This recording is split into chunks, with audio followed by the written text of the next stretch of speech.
तो ये जीव बेचारा क्या कर सकता है? ये इसके लिए बेकार है, ये दुश्मन है। इसको हमेशा जीवात्मा को रास्ते पर नहीं लगने दिया, गिराते ही रहे। इसलिए इस जगत में कहते हैं बंधन जब टूटेगा जब महात्मा मिलेंगे और रास्ता मिल जाएगा तो ये बंधन धीरे धीरे धीरे धीरे कम हो जाएंगे। जैसे जैसे कम होते जाएंगे वैसे ही साधना में आप अग्रसर होते जाओ। ये पीछा नहीं छोड़ेंगे तो आप क्या साधन कर सकते हैं? कुछ नहीं कर।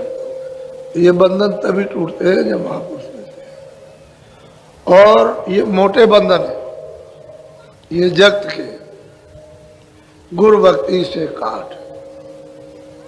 कहते हैं जो जो गुरु आदेश दें उस शब्दों का आप पालन करो तो ये कट जाएंगे मोटे बंधन। अब रह गए चित्त के बंधन, जो जुगों जुगों से चित्त चिंतन करता आया, अब वो रस्सी की तरह से बना पड़ा हुआ, न मालूम कितने जन्म हुए वहां बंधा है। तो मोटे बंधन जगत के गुरु भक्ति से काट, और झीने बंधन चित्त के कटे नाम पड़ता।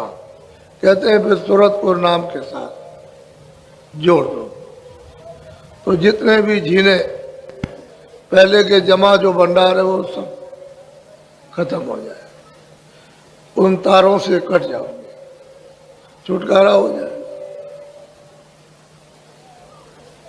जब लग मोटे जाए नहीं, जब तक ये बंधन मोटे नहीं जाते झीने कैसे जाए?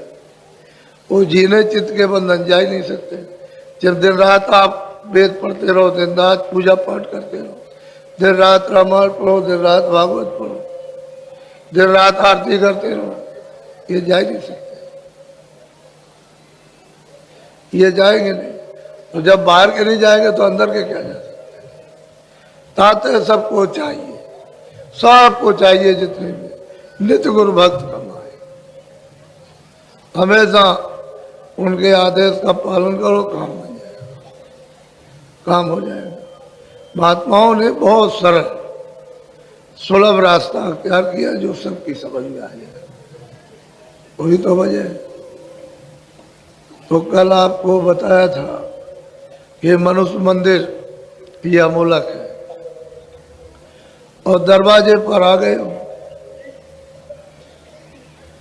दरवाजा तो जब छूट गया था, जब 84 और नरकों में चले गए तो है बच्चे इसको बंद किया करो, तो उठा करके ले जाओ। जब 84 और नरकों में चले गए तो दरवाजे से दूर हो गए, फिर ये दरवाजा मिलता नहीं। तो कितने युगों और कितने कल्पों के बाद आपको मनुष्य रूपी मंदिर में दोनों आंखों के मध्य में दरवाजे पर बैठा दिया। ये सबसे ऊंचा स्थान है, इससे बड़ा और कोई भी स्थान नहीं है। जब जीवात्मा को ऐसी जगह बैठा दिया ऊंचे से ऊंचे स्थान पर कि अब तुम यहां से ऊपर ले जाओ, नीचे से तो आए और ऊपर लेते चले जाओ, तो अपना नर्तन बेकार व्यर्थ मत करो, नहीं फिर लौट जाओगे। क्योंकि जो तुम कर्म करोगे उसका भोग भोगना है, उससे छुटकारा किसी का हो नहीं सकता। जो भी अच्छे बुरे कर्म करोगे उन सब को भोगना है, मैं ब्याज के। तो जब दरवाजे पर आ गए हो तो ऊपर निकल चलो। अब वो युक्ति चाहिए, रास्ता चाहिए, भेद चाहिए, उसका कोई साथी चाहिए उसको जानने वाला, तो वो भेद बता दे, युक्ति बता दे और कहेंगे देखो दरवाजे पर ऐसे बैठ जाओ, ये बैठने का तौर तरीका है। बस जो वो बता दे कि ऐसे बैठो तो आपको करना चाहिए। इसमें कितने लोग हैं कि आप देखते भी थे, सुनते भी थे, आनंद भी आता था, ज्ञान भी होता था, लेकिन तुम पर क्या भूत सवार हुआ कि नशा और मस्ती में तुमने कह डाला कि मैं ये देखता हूं, ये सुनता हूं। मैंने आपको मना किया था कि देखो बच्चों, ये अमूलक धन है, ये गोपनीय भेद है उस मालिक का, इसको जितना हजम करके रखोगे उतना ही जल्दी प्रकट होगा। तो आपने एकदम बकवास और कह दिया कि मैं देखता हूं। तो जब से बंद हो गया तब से चिल्ला रहे हो, और हमने तुमसे कहा था कि हम एक बात तुम्हारी नहीं सुनेंगे। पीछे से मत कहना कि भाई बाबा जी ने कहा। हमेशा आपको कूट कूट के समझा देता हूँ, क्योंकि वो तो मैं जानता ही हूँ कि जब भजन करोगे तो तुम पर नशा चढ़ेगा। तो हमारी बात को पहले याद करके रखो, क्योंकि तुमने तो कोई कमाया नहीं, मेहनत की होती तो दर्द होता, मुफ्त का माल मिल जाता है तो बताओ तुमको दर्द किस बात का। तो वो ऊपर बैठे हुए नाराज हो गए, उन्होंने बंद कर दिया। अब तुम रोज चिल्लाओ, ऐसा नहीं करना चाहिए। यही बात है कि गोपनीय जो दरवाजे में बैठे हो, रास्ता चलने वाले से रास्ता लो, जो आता जाता है, जो मंजिल पहुंच चुका, जो पार हो गया वो आता जाता, उससे रास्ता ले। और फिर बैठ करके थोड़ी सी तो वो आदेश का पालन। इधर के बंधन भी आपके फौरन ढीले होते हैं।